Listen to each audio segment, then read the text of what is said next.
I'm Haitham Mattar, CEO for the Ras Al Khaimah Tourism Development Authority. Good afternoon, and thank you very much for joining Breaking Travel News today. Thank you. We're here on the second day of World Travel Market in London. How important is it for you and the tourism organisation to be here at trade shows such as this to meet with your colleagues from the industry?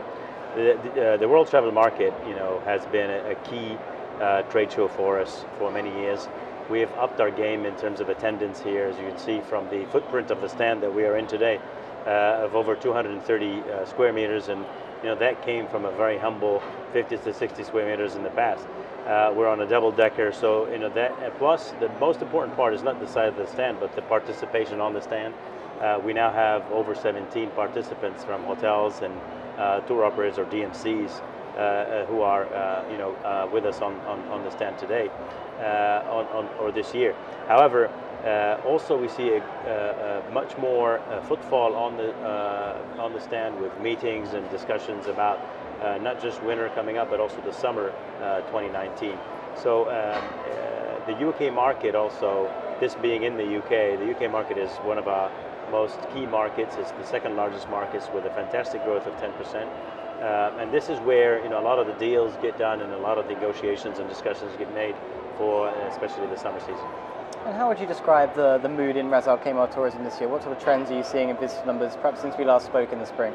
So we've seen obviously the growth from the Russian market due to the visa on arrival, and that has really made Russia jump through the ranks.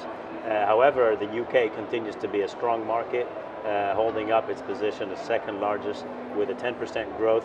So despite the economical downturn that we hear about and the sort of cold recessions we know about, this is a testament to the fact that Ras Al Khaimah continues to offer great value for money, and especially for families. We see 70% of our customers coming from the family segment.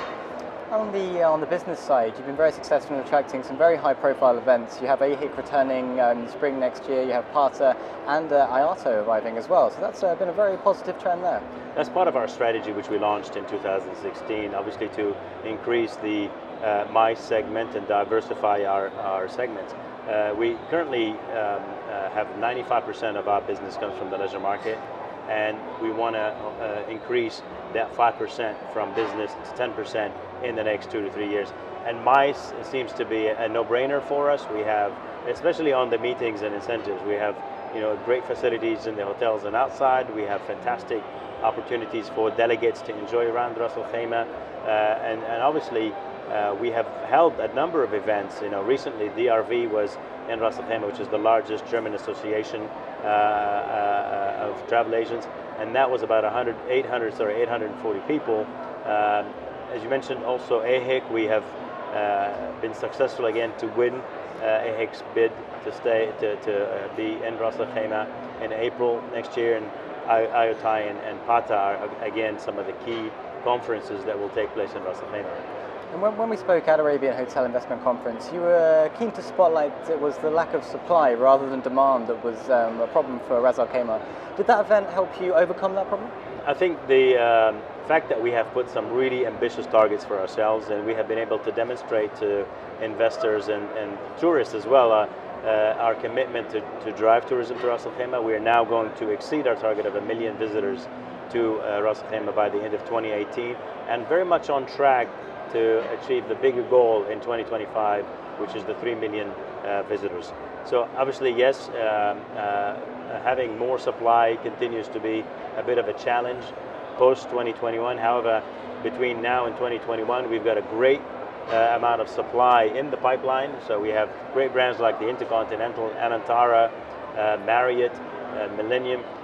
We also have a Movenpick in the pipeline, and a number of great brands that will be opening between now and the next 3 years. Okay. And I know you're expanding one of the highlights of Ras Al Khaimah, the zip line. There's a lot more investment going in there to make that even more exciting. Yes, and as you know, we focus on positioning Ras Al Khaimah as the adventure hub of the Middle East. The natural assets of Ras Al Khaimah were sort of a giveaway for this, with the highest mountain in the UAE, Jebel Jais. So we built the longest zip line in the world, and we've seen such a great demand for this from across the world. I ran across a couple who flew from the UK just to do the zip line because it was on their bucket list. So we have now started construction on building a third zip line with, so the longest zip line in the world. We have now 3 tracks, and we are building 6 additional zip lines that go anywhere from 400 meters to 1,000 meters and are connected with a hanging bridge. So we are really focusing more on the adventure theme. There's also going to be an adventure park with a controlled bungee jump and a maze tower, challenging park for children 5 years and above, and a lot more. Okay, well hopefully we'll see you in the spring and we'll check it out then. Thank you very much. Fantastic.